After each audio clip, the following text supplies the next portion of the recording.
장군님, 긴급 정보가 왔습니다. 제만은 고개를 끄덕이며 자리를 비켰습니다. 아마도 축하 전보이겠거니 생각했어요. 하지만 봉투를 뜯는 순간 제만의 얼굴이 순식간에 굳어졌습니다. 전보의 내용은 너무나 간단했거든요. 귀하의 아들 박민수 대위, 작전 중 전사, 유해 도착, 예정 금일 오후 3시. 제만은 전보를 다시 읽었습니다. 그리고 또 다시 읽었어요. 하지만 내용은 변하지 않았거든요. 민수가 전사했다는 거. 그리고 오늘 오후에 유해가 도착한다는 거. 제만의 손이 떨리기 시작했어요. 순간 주변의 모든 소리가 사라지는 것 같았습니다. 대강당 안의 웃음소리도 축하 인사도 모든 것이 멀어져 갔어요. 제만은 가슴에 달린 훈장을 내려다봤습니다. 방금 전까지 자랑스럽게 느껴졌던 그 훈장이 이제는 차갑게만 느껴졌어요. 이게 무슨 조화야? 당신의 인생 이야기에 은빛 지팡이가 함께하겠습니다. 구독과 좋아요로 마음을 나눠주세요. 박제만은 새벽 5시에 눈을 떴습니다. 30년 넘게 몸에 밴 습관이었죠. 침대에서 일어나 곧바로 세면대로 향하는 제만의 발걸음은 여전히 군인 특유의 절도 있는 리듬을 유지하고 있었습니다. 거울 속 자신을 바라보며 제만은 작은 미소를 지었어요. 오늘은 특별한 날이니까요. 삼성 장군 훈장을 받는 날이구나. 제만은 혼잣말을 중얼거리며 면도기를 들었습니다. 거울 속 63세의 얼굴에는 세월의 흔적이 깊게 새겨져 있었지만 여전히 카리스마 넘치는 군인의 위엄이 묻어났어요. 하얀 머리카락 사이로 드러나는 이마의 주름은 나라를 위해 바친 평생의 증거였습니다. 면도를 마친 제만은 옷장을 열었어요. 정갈하게 정리된 양복들 사이에서 오늘 입을 검은색 정장을 꺼냈습니다. 군복을 벗은 지 몇 년이 지났지만 여전히 옷을 입는 순서와 방식은 군대식 그대로였어요. 바지부터 차근차근 셔츠의 단추를 하나씩 채워가며 제만은 오늘 하루를 상상해 봤습니다.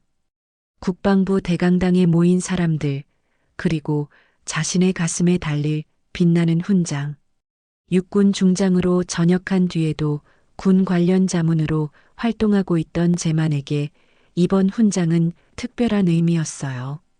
젊은 시절 월남전에 참전했고 중년에는 군 현대화 사업을 주도했으며 말년에는 국방 전략 수립에 기여한 공로를 인정받은 것이니까요. 넥타이를 매며 제만은 문득 아들 민수 생각이 났습니다. 10년 넘게 연락을 끊고 지낸 아들이요.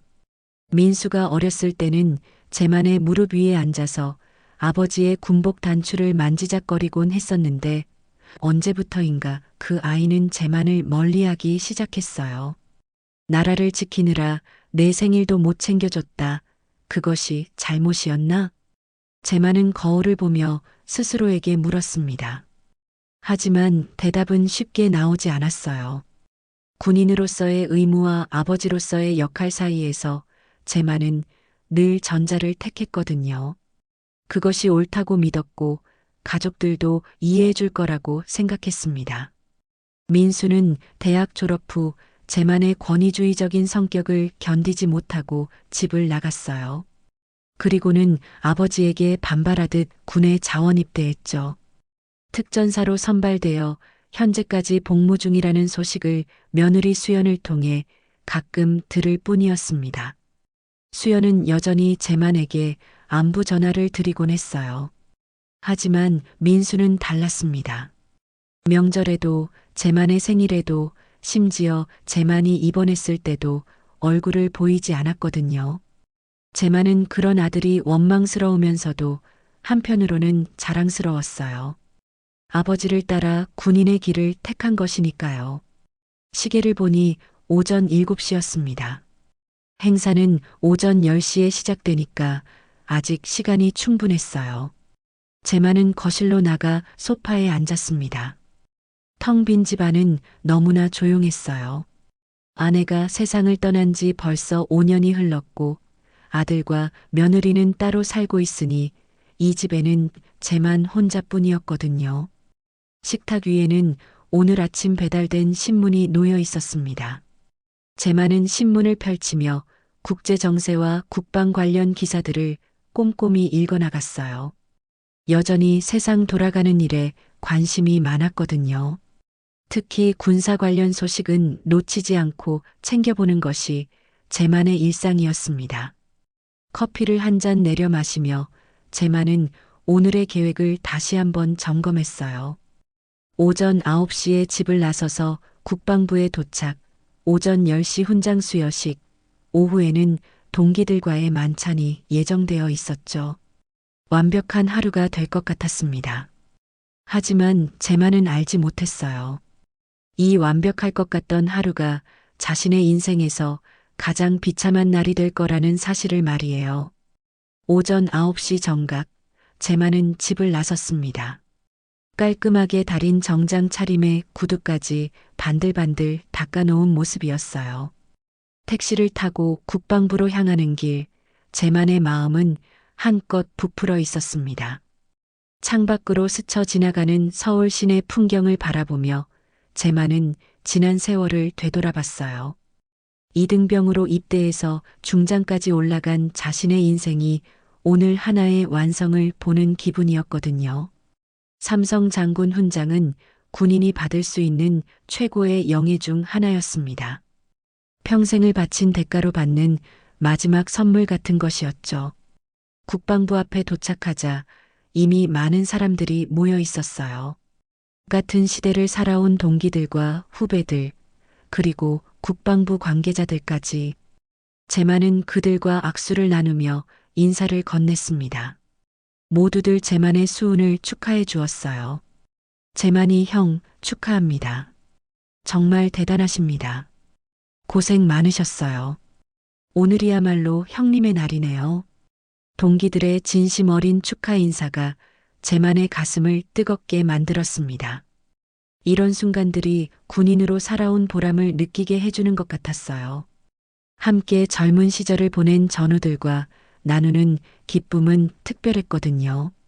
오전 10시 드디어 수여식이 시작되었습니다. 국방부 대강당은 참석자들로 가득 찼어요. 쟤만은 단상 앞으로 나아가며 가슴이 두근거리는 것을 느꼈습니다. 아무리 많은 경험을 쌓은 군인이라도 이런 순간만큼은 긴장되는 법이었죠. 국방부 장관이 직접 나와서 쟤만의 공적을 낭독하기 시작했어요. 월남전 참전부터 시작해서 군 현대화 사업, 국방 전략 수립에 이르기까지 쟤만의 삶이 한 편의 드라마처럼 펼쳐졌습니다. 듣고 있던 쟤만의 눈시울이 붉어졌어요. 박재만 예비역 중장님은 조국을 위해 헌신하신 참군인의 표상이십니다. 장관의 말이 끝나자 박수가 터져 나왔어요. 쟤만은 고개를 숙여 훈장을 받았습니다. 가슴에 달린 훈장의 무게가 묵직하게 느껴졌어요. 이 작은 금속 조각이 자신의 평생을 대변하는 것 같았거든요. 자랑스러운 군인 박재만 장군님. 사회자의 목소리가 대강당 안에 울려 퍼졌습니다. 쟤만은 미소를 지으며 참석자들을 바라봤어요. 하지만 그 순간 한 통의 군 전보가 쟤만을 불렀습니다. 대강당 한쪽에서 젊은 장교가 쟤만에게 다가와 조용히 속삭였어요. 장군님, 긴급 전보가 왔습니다. 쟤만은 고개를 끄덕이며 자리를 비켰습니다. 아마도 축하 전보이겠거니 생각했어요. 하지만 봉투를 뜯는 순간 쟤만의 얼굴이 순식간에 굳어졌습니다. 전보의 내용은 너무나 간단했거든요. 귀하의 아들 박민수 대위, 작전 중 전사, 유해 도착 예정 금일 오후 3시. 쟤만은 전보를 다시 읽었습니다. 그리고 또 다시 읽었어요. 하지만 내용은 변하지 않았거든요. 민수가 전사했다는 것, 그리고 오늘 오후에 유해가 도착한다는 것. 쟤만의 손이 떨리기 시작했어요. 순간 주변의 모든 소리가 사라지는 것 같았습니다. 대강당 안의 웃음소리도 축하 인사도 모든 것이 멀어져 갔어요. 제만은 가슴에 달린 훈장을 내려다봤습니다. 방금 전까지 자랑스럽게 느껴졌던 그 훈장이 이제는 차갑게만 느껴졌어요. 이게 무슨 조화야? 제만은 입술을 깨물며 중얼거렸습니다. 인생에서 가장 영광스러운 순간에 가장 비참한 소식이 날아든 것이었어요. 하늘이 자신에게 주는 잔인한 농담 같았거든요. 제만은 비틀거리며 대강당 밖으로 나왔습니다. 복도 한쪽 벤치에 주저앉아 전보를 다시 한번 확인했어요. 혹시 잘못 읽은 건 아닌지, 다른 사람의 전보를 받은 건 아닌지. 하지만 분명히 박민수 대위라고 적혀 있었거든요. 동기 중 한 명이 제만을 찾아 나왔어요. 제만의 얼굴이 창백해진 것을 보고 깜짝 놀랐습니다. 제만아, 무슨 일이야? 얼굴이 왜 그래? 제만은 대답할 수 없었어요. 입을 열려고 해도 목소리가 나오지 않았거든요. 그저 전보를 움켜쥔 채 고개를 떨궜을 뿐이었습니다. 10년 넘게 연락을 끊고 지낸 아들이었지만 여전히 제만에게는 소중한 혈육이었어요. 그 아들이 이제 차가운 관 속에 누워 돌아온다는 것. 제만은 도저히 현실을 받아들일 수 없었습니다. 훈장의 무게가 점점 더 무겁게 느껴졌어요. 이 영광이 무슨 소용인지 모르겠었거든요. 아들을 잃은 아버지에게 훈장 따위가 무슨 의미가 있겠습니까? 다음 챕터를 이어서 작성해 드릴까요? 제만은 어떻게 국방부에서 나왔는지 기억이 나지 않았습니다. 동기들의 걱정스러운 시선과 축하 인사들이 모두 흐릿하게 느껴졌어요. 택시 안에서 제만은 창밖을 바라보며 멍하니 앉아 있었습니다. 운전기사가 목적지를 물어봤지만 제만은 대답하지 못했어요. 인천공항으로 가주세요. 겨우 입을 연 제만의 목소리는 쉰 듯 갈라져 있었습니다. 오후 3시까지 인천공항에 도착해야 했거든요. 아들의 관을 맞이하기 위해서 말이에요. 이런 일을 해본 적이 없던 제만은 무엇을 준비해야 할지도 몰랐습니다. 공항으로 가는 길에 제만은 며느리 수연에게 전화를 걸었어요. 하지만 수연의 목소리는 이미 울음으로 범벅이 되어 있었습니다. 수연도 같은 시각에 군에서 연락을 받았던 것이죠. 아버님 민수가. 수연은 말을 잇지 못하고 흐느꼈어요. 제만 역시 위로의 말을 찾을 수 없었습니다. 10년 넘게 소원했던 사이였지만 이런 순간에는 가족이라는 끈이 더욱 절실하게 느껴졌거든요. 수연아, 공항에서 보자. 같이 민수를 데려오자. 제만의 목소리에는 아버지로서의 간절함이 담겨 있었어요. 더 이상 중장도 훈장받은 군인도 아니었습니다. 그저 아들을 잃은 한 명의 아버지일 뿐이었죠. 인천공항 화물터미널에 도착했을 때는 이미 오후 2시 반이었습니다. 국군 의장대가 이미 대기하고 있었어요. 그들의 표정은 엄숙했고 모든 움직임이 정확하고 절제되어 있었습니다. 제만은 그런 모습을 보며 예전의 자신을 떠올렸어요. 수연도 거의 동시에 도착했습니다. 검은 옷을 입은 수연의 얼굴은 눈물로 부어 있었어요. 제만과 수연은 서로를 바라보며 말없이 고개를 끄덕였습니다. 이런 상황에서는 말보다 침묵이 더 깊은 위로가 되는 법이었거든요. 오후 3시 정각 수송기에서 관이 내려졌습니다. 태극기에 쌓인 관을 보는 순간 제만의 가슴속 어딘가가 무너져 내리는 것 같았어요. 저 관 안에 자신의 아들이 누워 있다는 사실이 믿어지지 않았거든요. 국군 의장대가 묵묵히 경례를 올렸습니다. 제만도 반사적으로 경례 자세를 취했어요. 하지만 손이 떨려서 제대로 경례를 할 수 없었습니다. 평생 수천 번도 넘게 해온 경례였는데 오늘만큼은 손이 말을 듣지 않았어요. 의장대가 관을 영구차로 옮기는 동안 제만은 한 걸음씩 다가갔습니다. 관에 손을 대고 싶었지만 차마 그럴 용기가 나지 않았어요. 저 차가운 나무 상자 안에 정말 민수가 있는 걸까요? 10년 전에 집을 나설 때 그렇게 건장했던 아들이 말이에요. 민수야. 제만은 입술을 떨며 아들의 이름을 불렀습니다. 하지만 대답은 없었어요. 영원히 대답할 수 없는 아들이었거든요. 제만은 눈물을 참으려 했지만 결국 뜨거운 눈물이 볼을 타고 흘러내렸습니다. 장례식장으로 향하는 길에 제만과 수연은 한 차에 탔어요. 둘 다 말이 없었습니다. 무슨 말을 해야 할지 몰랐거든요. 수연은 가끔씩 흐느꼈고 제만은 창밖을 바라보며 눈물을 훔쳤습니다. 장례식장에 도착하자 이미 많은 사람들이 와 있었어요. 민수의 군 동기들과 특전사 부대원들, 그리고 몇몇 친척들까지 모두들 제만과 수연에게 조의를 표했습니다.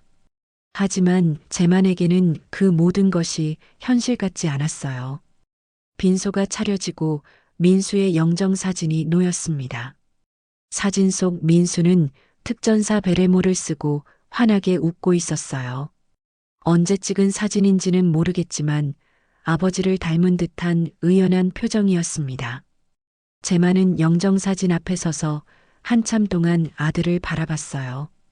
사진 속 민수는 여전히 젊고 건강해 보였거든요. 하지만 이제는 영원히 그 모습 그대로 남게 된 것이죠. 문상객들이 하나둘 들어오기 시작했습니다. 제만의 옛 동기들도 소식을 듣고 찾아왔어요. 그들은 제만의 어깨를 두드리며 위로했지만 제만은 고개만 끄덕일 뿐이었습니다. 저녁 무렵 민수의 군 동기 중 한 명이 제만에게 다가왔어요. 정소령이라고 자신을 소개한 그는 민수와 함께 특전사에서 복무했다고 했습니다. 장군님, 민수는 정말 훌륭한 군인이었습니다. 부대에서도 인망이 두터웠어요. 정소령의 말에 제만은 고개를 끄덕였습니다. 하지만 마음 한편으로는 복잡한 감정이 들었어요. 아들이 훌륭한 군인이었다는 것보다는 왜 자신과 화해하지 못하고 떠났는지가 더 마음에 걸렸거든요. 밤이 깊어가자 문상객들은 하나둘 돌아갔습니다. 빈소에는 제만과 수연 그리고 몇몇 가까운 사람들만 남았어요. 제만은 관 옆에 앉아서 밤새 민수를 지켰습니다. 당신 민수한테 마지막으로 무슨 말을 했는지 기억은 나요? 수연이 조용히 물었습니다. 제만은 대답하지 못했어요. 사실 기억이 나지 않았거든요. 아니, 기억하고 싶지 않았을 수도 있었습니다. 분명 좋은 말은 아니었을 테니까요. 장례식이 끝난 지 사흘이 지났습니다. 제만은 집에 돌아와서도 잠을 이루지 못했어요. 민수의 영정사진을 거실에 모셔두고 하루 종일 그 앞에 앉아 있곤 했습니다. 식사도 제대로 하지 않았고 전화도 받지 않았어요. 하지만 제만의 마음속에는 뭔가 석연치 않은 감정이 자리 잡고 있었습니다. 민수의 죽음에 대한 공식 발표가 너무 간단했거든요. 작전 중 전사라는 말 외에는 구체적인 설명이 없었어요. 평생 군인으로 살아온 제만에게는 뭔가 이상하게 느껴졌습니다. 제만은 장례식에서 만났던 정소령에게 전화를 걸었어요. 민수와 함께 특전사에서 복무했다고 했던 그 젊은 장교 말이에요. 혹시 민수의 마지막에 대해 더 자세히 알 수 있을지도 모른다고 생각했거든요. 정소령, 나야. 박제만이다. 시간 있으면 만나서 이야기 좀 하자. 제만의 목소리에는 간절함이 묻어 있었어요. 정소령은 잠시 망설이다가 만나겠다고 했습니다. 하지만 그의 목소리에서 뭔가 어색한 기운이 느껴졌어요. 이튿날 오후 제만은 정소령과 시내의 한 카페에서 만났습니다. 정소령은 평소보다 더 긴장한 모습이었어요. 제만은 바로 본론으로 들어갔습니다.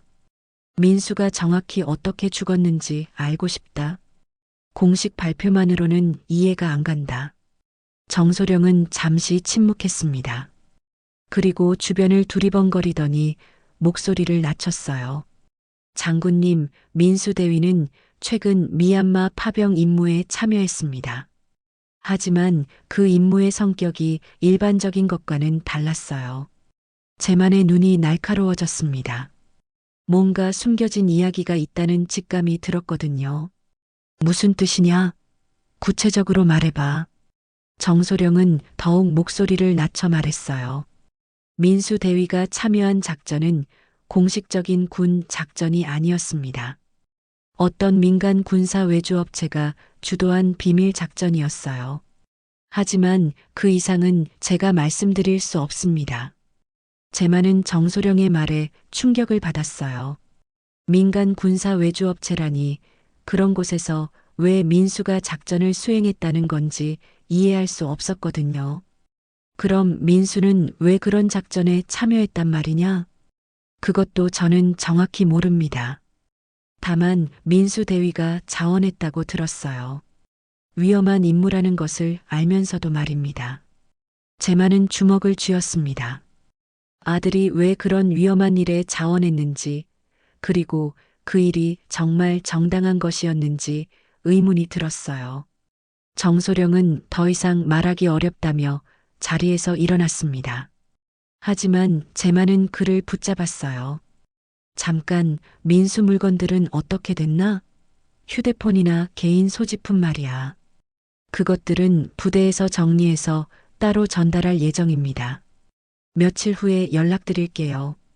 정소령이 떠난 후 제만은 혼자 카페에 앉아 있었습니다. 머릿속이 복잡했어요. 민수의 죽음이 단순한 작전 중 전사가 아니라는 것을 직감했거든요. 뭔가 더 복잡하고 어두운 일이 숨어 있는 것 같았습니다. 사흘 후 정소령이 약속대로 민수의 개인 소지품을 가져왔어요. 작은 상자 안에는 민수의 휴대폰과 몇 가지 개인용품들이 들어 있었습니다. 제만은 떨리는 손으로 휴대폰을 받았어요. 휴대폰은 손상이 심해서 복구하는데 시간이 걸렸습니다. 다행히 일부 파일들은 살려낼 수 있었어요. 제만은 휴대폰을 켜봤습니다. 화면이 깨져 있었지만 작동은 했어요. 사진들과 메시지들을 하나씩 살펴보던 제만은 음성 파일 하나를 발견했습니다. 파일명은 아버지께였어요. 제만은 가슴이 두근거리며 음성 파일을 재생했습니다. 스피커에서 민수의 목소리가 흘러나왔어요.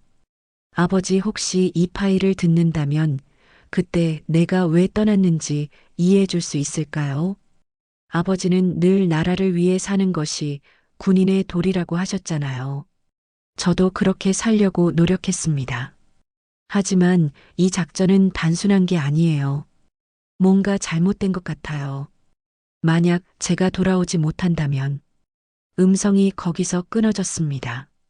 제만은 휴대폰을 떨어뜨릴 뻔했어요. 민수가 자신의 죽음을 예감하고 남긴 메시지였던 것이죠. 그리고 그 메시지에는 작전에 대한 의심이 담겨 있었어요. 제만은 정소령을 다시 불렀습니다. 하지만 정소령의 전화는 꺼져 있었어요. 며칠 동안 계속 연락을 시도했지만 정소령은 연락이 닿지 않았습니다. 마치 의도적으로 피하는 것 같았어요. 제만은 직감했습니다. 민수의 죽음에는 분명 숨겨진 진실이 있다고. 그리고 그 진실을 밝혀내는 것이 아버지로서 자신이 해야 할 마지막 의무라고 생각했어요. 평생 군인으로 살면서 나라를 위해 헌신했던 제만이었지만 이제는 아들을 위해 싸워야 할 때였습니다. 설령 그것이 자신이 평생 몸담았던 조직과 맞서는 일이라 할지라도 말이에요. 제만은 민수의 휴대폰을 꼭 쥐고 결심했습니다. 반드시 진실을 밝혀내겠다고. 정소령이 연락을 피하기 시작한 지 일주일이 지났습니다. 제만은 다른 방법을 찾아야 했어요. 평생 군에서 쌓아온 인맥을 동원해서라도 민수의 죽음에 숨겨진 진실을 파헤치기로 결심했거든요. 제만은 국방부에서 오랫동안 함께 일했던 김준영 예비역 소장에게 전화를 걸었습니다. 김준영은 현재 국정감사위원회 자문위원으로 활동하고 있었어요. 만약 군 내부에 비리나 은밀한 작전이 있다면 그가 알 가능성이 높았거든요. 준영이 나야. 재만이다. 급한 일이 있어서 연락했어. 김준영은 재만의 목소리에서 평소와 다른 절박함을 느꼈습니다. 두 사람은 이튿날 조용한 식당에서 만나기로 했어요. 만남 자리에서 재만은 민수의 죽음과 관련된 의혹들을 털어놓았습니다. 민간 군사 외주업체가 관련된 비밀 작전, 그리고 민수가 남긴 의미심장한 음성 메시지까지. 김준영의 표정이 점점 심각해졌어요. 재만아, 내가 말하는 그 업체 혹시 블랙 이글 시큐리티라는 곳 아니냐? 재만은 고개를 끄덕였습니다. 정소령이 흘린 말 중에 그런 이름이 있었거든요. 김준영은 한숨을 깊게 쉬었어요. 그 업체는 몇 년 전부터 군과 비공식적인 협력을 해왔어. 정부가 직접 나서기 어려운 해외 작전들을 대신 수행하는 거지. 하지만 최근 들어 문제가 많이 생기고 있다는 소문이 있었어. 재만의 가슴이 뛰기 시작했습니다. 뭔가 중요한 단서를 찾은 것 같았거든요. 어떤 문제들 말이야? 작전 실패를 은폐하거나 실패의 책임을 개인에게 전가하는 일들이야. 특히 해외에서 문제가 생기면 관련자들을 전사로 처리해서 입을 막는다는 이야기도 있어. 재만은 온몸에 소름이 돋았어요. 혹시 민수도 그런 식으로 처리된 것은 아닐까 하는 생각이 들었거든요. 김준영은 주변을 둘러보더니 목소리를 더욱 낮췄습니다. 재만아, 이건 매우 위험한 일이야. 만약 정말 그런 일이 벌어졌다면 너도 조심해야 해. 하지만 재만은 물러설 수 없었어요. 아들의 죽음을 그냥 넘어갈 수는 없었거든요. 김준영의 도움으로 재만은 블랙 이글 시큐리티의 실체에 대해 조금씩 알아가기 시작했습니다. 그 업체는 겉으로는 정당한 민간 군사업체였지만 실제로는 정부의 더러운 일들을 대신 처리하는 그림자 조직이었어요. 며칠 후 재만은 블랙 이글 시큐리티의 전직 직원이라는 사람으로부터 비밀 연락을 받았습니다. 그는 자신을 이상호라고 소개했어요. 현재는 그 업체를 그만두고 다른 일을 하고 있다고 했습니다. 장군님, 저는 민수 대위와 함께 미얀마 작전에 참여했던 사람입니다. 그분의 죽음에 대해 말씀드리고 싶은 것이 있어요. 재만은 가슴이 두근거렸어요. 드디어 진실에 한 걸음 다가선 것 같았거든요. 이상호와의 만남은 한적한 교회의 카페에서 이루어졌습니다. 이상호는 주변을 경계하며 조심스럽게 말을 꺼냈어요. 미얀마 작전은 처음부터 잘못된 정보로 시작됐습니다. 현지 반군 세력과의 협상이라고 했지만 실제로는 불법 자원 채굴권을 확보하기 위한 작전이었어요. 재만의 얼굴이 굳어졌습니다. 아들이 그런 더러운 일에 이용당했다는 사실이 충격적이었거든요. 민수 대위는 작전 중에 그 사실을 알게 됐습니다. 그리고 작전 중단을 요구했어요. 하지만 블랙 이글 측에서는 이를 거부했고 이상호의 목소리가 떨렸어요.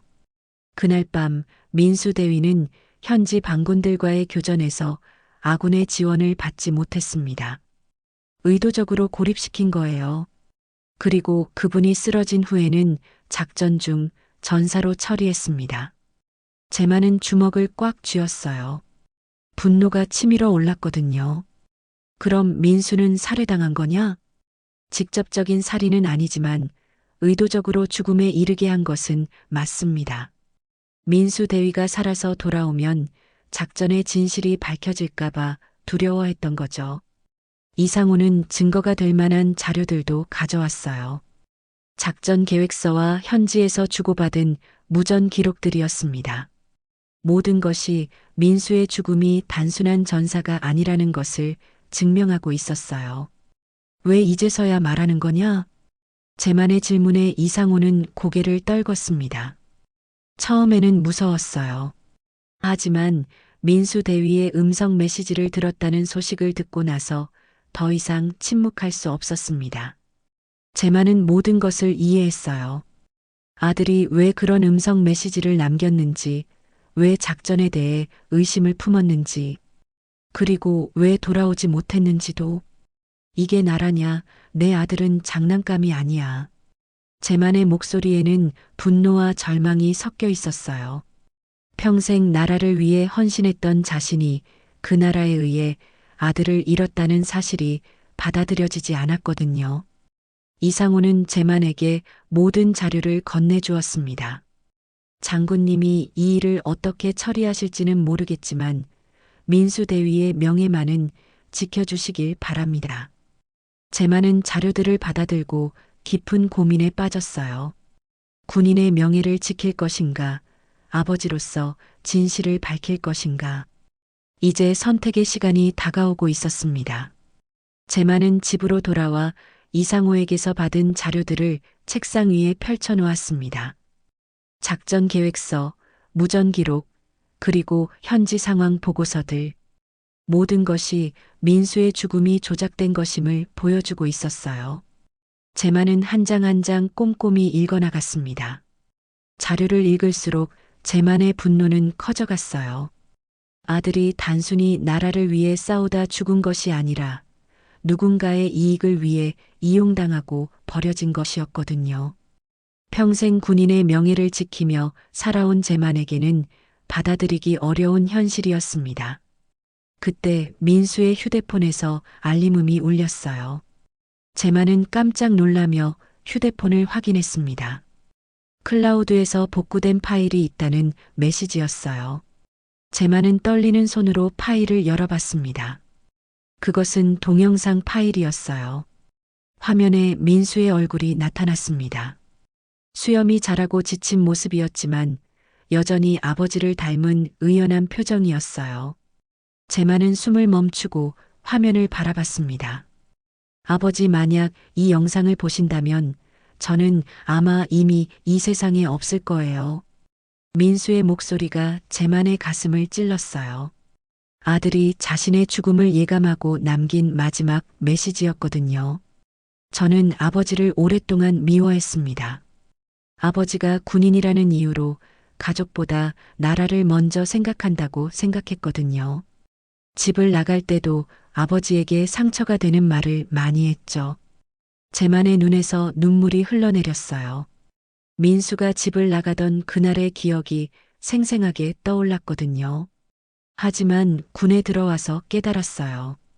아버지가 얼마나 힘든 선택들을 해오셨는지, 나라를 지킨다는 것이 얼마나 무거운 책임인지 말이에요. 민수는 카메라를 똑바로 바라보며 계속 말했습니다.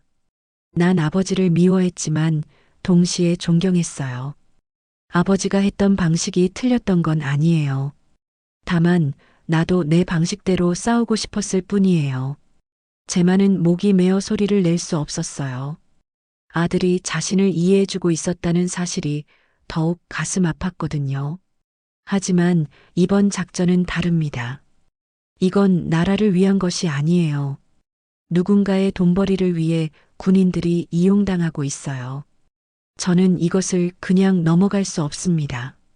민수의 표정이 단호해졌어요. 만약 제가 이 작전에서 살아 돌아오지 못한다면 아버지께서 진실을 밝혀주세요. 저의 죽음이 헛되지 않도록, 이런 일이 다시 일어나지 않도록 해주세요. 영상이 끝나자 제만은 주저앉았습니다. 아들이 마지막 순간까지 자신을 믿고 있었다는 사실이 너무나 무거웠어요. 그리고 자신에게 마지막 부탁을 남겼다는 것도. 민수야, 널 지켜야 했는데 난 너를 군인으로만 봤구나. 제만은 흐느꼈습니다. 평생 처음으로 어린아이처럼 울었어요. 아들을 잃은 슬픔도 컸지만 아들과 화해할 기회를 영원히 놓쳤다는 후회가 더 컸거든요. 민수의 영상을 몇 번이나 다시 본 제만은 마침내 결심을 굳혔습니다. 아들의 마지막 부탁을 들어주기로 한 것이에요. 군인 박제만이 아닌 아버지 박제만으로서 아들의 진실을 세상에 알리기로 했습니다. 제만은 김준영에게 전화를 걸었어요. 준영아, 기자회견을 열고 싶다. 도와줄 수 있겠나? 김준영은 재만의 결정을 예상하고 있었던 듯 했어요. 재만아, 정말 확실한 거냐? 한번 시작하면 돌이킬 수 없어. 확실해. 더 이상 침묵할 수 없어. 재만의 목소리에는 흔들림이 없었어요. 이제 군인의 체면이나 조직의 논리보다 아버지로서의 의무가 더 중요했거든요. 이튿날부터 재만은 기자회견 준비에 들어갔습니다. 이상우가 제공한 자료들을 정리하고 민수의 음성 메시지와 영상도 공개할 준비를 했어요. 언론사들에게는 김준영이 연락을 취했습니다. 기자회견 전날 밤 재만은 민수의 영정사진 앞에 앉았어요. 민수야, 아버지가 늦었지만 너의 부탁을 들어줄게. 내가 헛되이 죽지 않았다는 것을 세상에 보여주겠다. 재만은 가슴에 달린 훈장을 내려다봤습니다. 민수의 죽음을 알기 전까지는 자랑스러웠던 그 훈장이 이제는 부끄럽게만 느껴졌어요. 아들 하나 지키지 못한 아버지가 무슨 훈장을 받을 자격이 있겠습니까? 재만은 훈장을 떼어냈습니다. 그리고 민수의 사진 앞에 놓았어요. 이 훈장은 너의 것이어야 했다. 진짜 나라를 지키려다 죽은 너의 것 말이야. 밤이 깊어갔지만 재만은 잠들지 않았어요. 내일이면 자신의 인생이 완전히 바뀔 것이라는 것을 알고 있었거든요. 하지만 두렵지 않았습니다. 오히려 마음이 편해졌어요. 마침내 아버지다운 일을 하게 된 것 같았거든요. 기자회견 당일 아침, 재만은 평소보다 일찍 일어났습니다. 거울 앞에 선 재만의 얼굴은 결의에 차 있었어요. 오늘 자신이 할 일이 얼마나 중요한지 알고 있었거든요. 단순히 아들의 복수가 아니라 진실을 위한 싸움이었습니다. 재만은 군복이 아닌 검은색 양복을 입었어요. 오늘은 군인이 아닌 한 사람의 아버지로서 서는 자리였거든요. 가슴에는 어제 떼어낸 훈장 대신 민수의 사진이 담긴 작은 브로치를 달았습니다. 오전 10시 프레스센터 기자회견장에는 이미 많은 기자들이 모여 있었어요. 박재만 전 중장의 긴급 기자회견이라는 소식에 주요 언론사들이 모두 참석했거든요. 군 관련 인사들도 몇몇 보였습니다. 재만이 단상에 오르자 카메라 플래시가 터졌어요. 재만은 준비해온 원고를 내려다보았습니다. 하지만 원고를 보지 않기로 했어요. 마음에서 우러나는 말을 하고 싶었거든요. 안녕하십니까? 박재만입니다. 재만의 목소리는 떨리지 않았어요. 오히려 평소보다 더 또렷하고 힘이 있었습니다. 오늘 이 자리는 저에게 매우 특별한 의미가 있습니다. 얼마 전 삼성 장군 훈장을 받았던 그날, 제 아들의 부고를 받았거든요. 기자들이 술렁거렸어요. 예상과 다른 시작이었거든요. 처음에는 아들이 나라를 위해 희생한 것이라고 생각했습니다. 군인의 아들답게 조국을 지키다 장렬히 전사한 것이라고 말이에요. 하지만 진실은 달랐습니다. 재만은 잠시 말을 멈추고 기자들을 둘러봤어요. 모든 시선이 자신에게 집중되어 있었습니다. 내 아들은 나라를 지키다 죽은 것이 아닙니다. 나라의 이름 아래 버림받았습니다. 회견장이 조용해졌어요. 재만의 말에 모든 사람들이 충격을 받은 것 같았거든요. 재만은 이상호에게서 받은 자료들을 꺼냈습니다. 작전 계획서와 무전 기록들이었어요. 박민수 대위는 블랙 이글 시큐리티라는 민간 군사업체의 불법 작전에 동원되었습니다. 그 작전은 나라를 위한 것이 아니라 특정 업체의 이익을 위한 것이었어요. 기자들이 펜을 들고 받아 적기 시작했어요. 재만은 계속해서 증거 자료들을 제시했습니다. 민수는 작전 중에 이 사실을 알고 항의했습니다. 하지만 그 결과 의도적으로 고립되어 죽음에 이르게 되었어요. 그리고 모든 것이 작전 중 전사로 은폐되었습니다.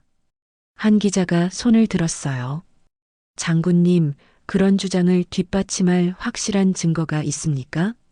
제만은 민수의 휴대폰을 꺼냈습니다. 제 아들이 마지막에 남긴 메시지입니다. 직접 들어보시죠. 회견장에 민수의 음성이 울려 퍼졌어요. 아버지, 이 작전은 단순한 게 아니에요.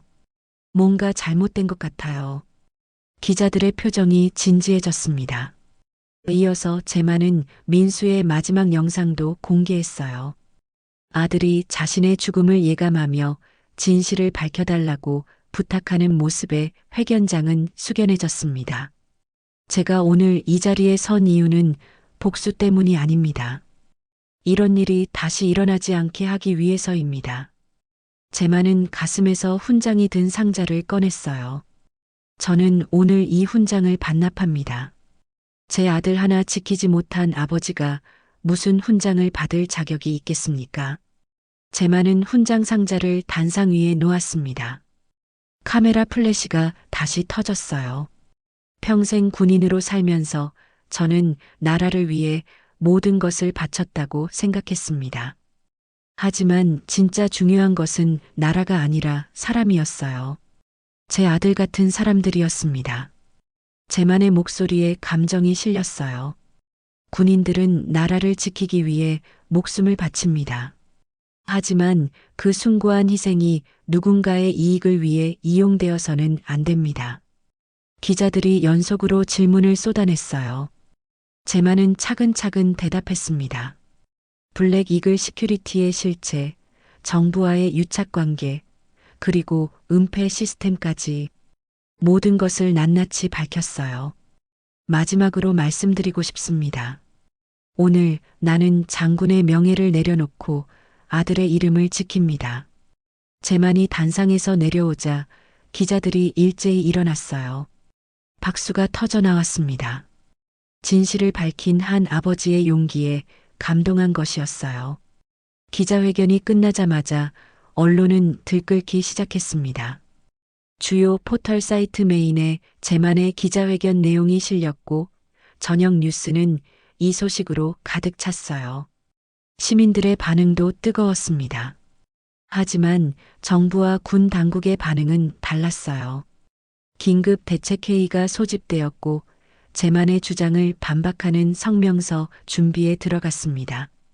블랙 이글 시큐리티는 아예 연락이 두절되었어요. 그날 저녁 제만은 집에서 뉴스를 보고 있었습니다.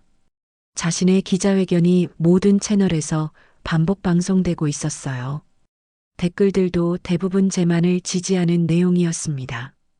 김준영이 전화를 걸어왔어요. 제만아, 대단했어. 하지만 이제부터가 진짜 싸움이야. 그들이 가만히 있지 않을 거야. 제만은 알고 있었어요. 하지만 더 이상 물러설 수 없었습니다. 아들을 위해, 그리고 앞으로 민수 같은 희생자가 나오지 않게 하기 위해서 끝까지 싸울 각오였거든요. 제만의 기자회견 이후 한 달이 지났습니다.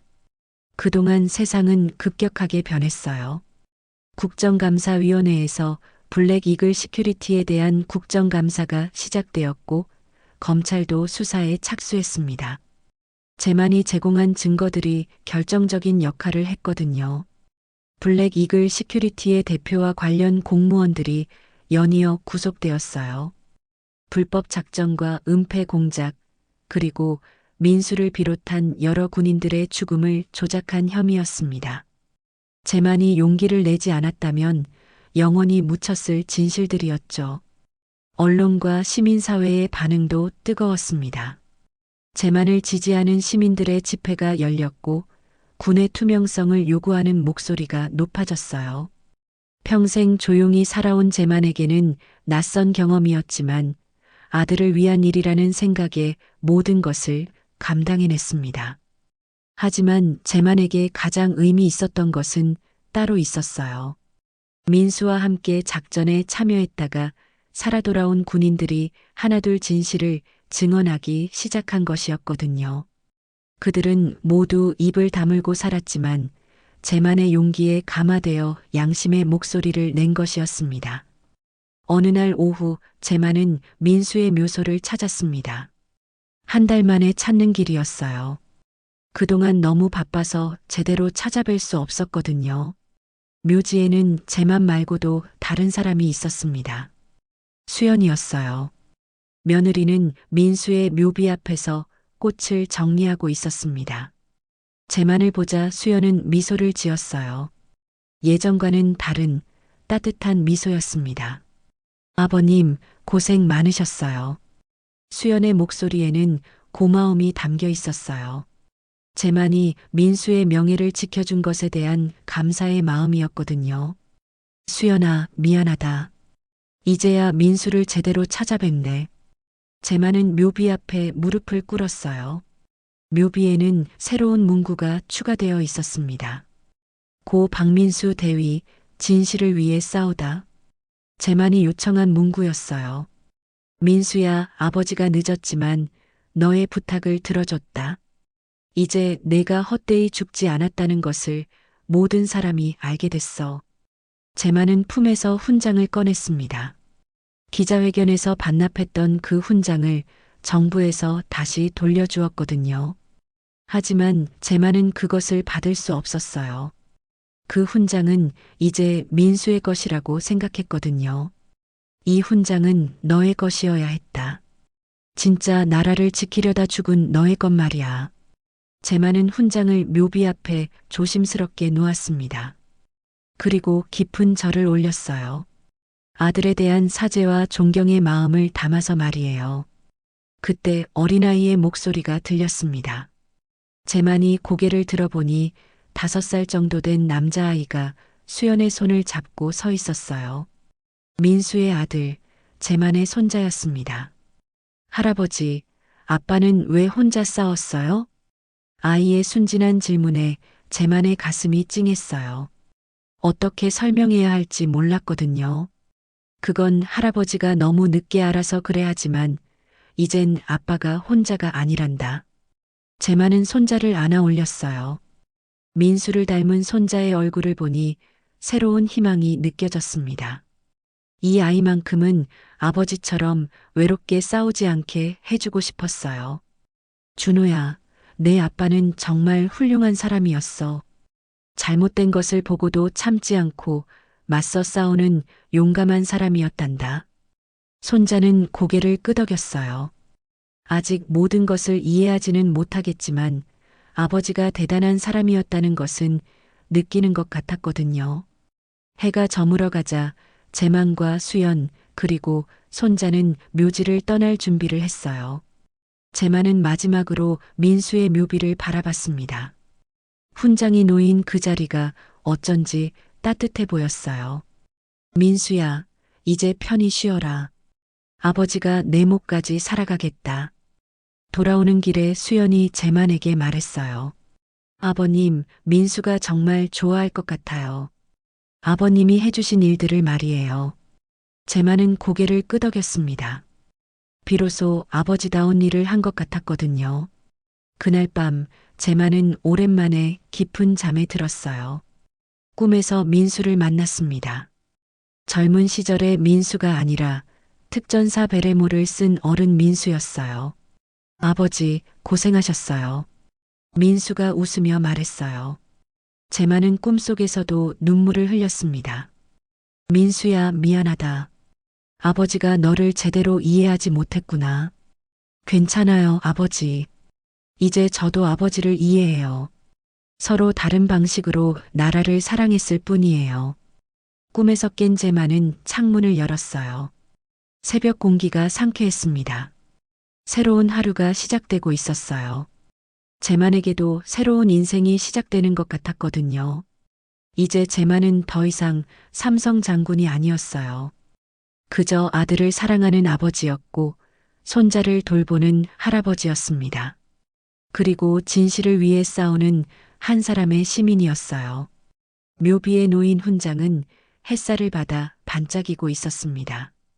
민수의 이름 옆에 새겨진 진실을 위해 싸우다라는 문구와 함께 말이에요. 이제 민수는 정말로 영웅이 되었습니다.